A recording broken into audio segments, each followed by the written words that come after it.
May hapon sa tanan. Ako dahil si Marcelino Lina. Akong isa-isa dire kung unsa gyud akong kaagi sa wala pa ko mahimong operator. Sugdan ako sa nangundok pa ko. Uwan og init akong gisagubang para lang gyud nga kita ko pamugas ug uban pa mga kinanglanon kay pobre kita. Sa akong pagpangundok nahimo kong usa ka POG driver. Sa akong pagkuan sa POG driver, arang-arang og gamay kay din ako mawanan. Pero kuwang pa gyud ang akong income, kuwang pa gyud ang akong mga kuan para sa kinanglanon sa akong pamilya. Nakakuha ko sa TISDA Naga. Pwede dito ang eskwela o operator, bako operator, grader operator. O ito nga, i-decide ko nga ang eskwela aron makakita pa ko og dugang nga income makasapar sa mga kinanglanon sa akong pamilya. Ug tuod man, naabot yun ang akong pangandoy nga makadawat ko anang sweldoha. Akong gi-compare sa drive ako POG ug karon nga sana ko ka operator, mas bintaha gyud kay makahatag na ko sa kong anak sa iyang kinanglanon sa eskwelahan.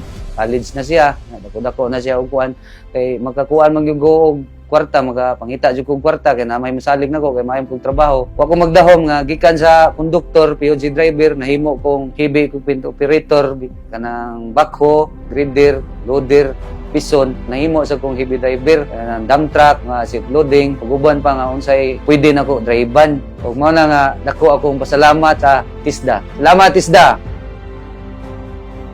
May hapon sa tanan, ako dahil si Junard Perosilio. Akong trabaho kaniadto kay usa ko ka kanang magasimbolo kanang may pabinto bitaw. Dayon kaniadto ningundag ko sa akong trabaho kay tungod atong sa ka-pandemic wala na gyud kay klaro nga income. Unya good news ako naibalaan sa akong mga amigo kay nagpost sila sa Facebook nga nakita na ko nga naa sila kanang training ba niya kanang nainganyo sad ko sa akong nakita kanang tana sa ko nila asa sila nagkuan nag-eskwela.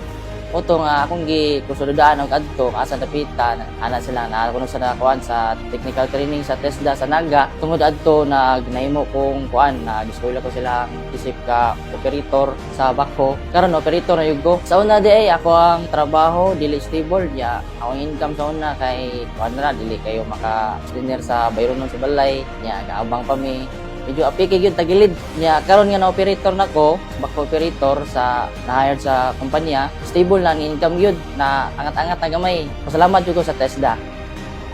May hapon sa nanday, ako dahil si Jeffrey Bacus, taga Oling City, Naga, Cebu.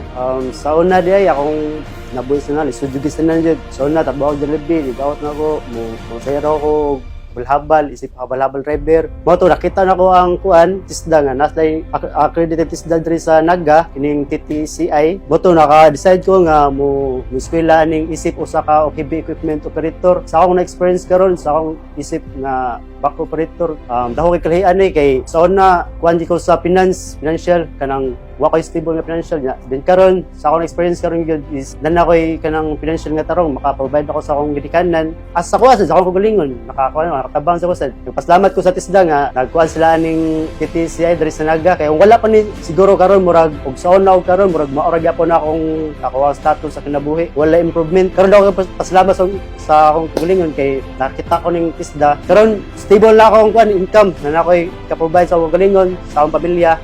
Karon daw usa na ako ka multi-skilled operator. Then mag 4 years ako karon professional isip operator. Salamat TISDA.